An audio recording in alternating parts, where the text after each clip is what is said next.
میرے حبیب صلی اللہ علیہ وسلم نے فرمایا دانا عقل مند وہ ہے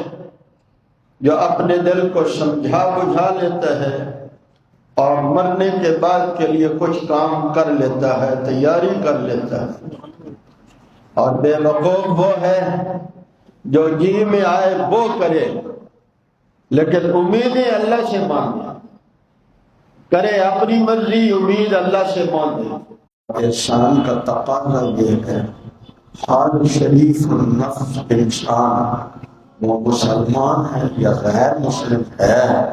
وہ یہ سمجھتا ہے کہ محسن کے احسانات کا بدلہ یہ ہے کہ اس کی شکر گزاری کی جائے۔ جب اللہ رب العالمین سے بڑا کوئی محسن نہیں تو پھر کسی کی اتنی شکر گزاری بھی نہیں۔ پھر دوسرے نمبر پر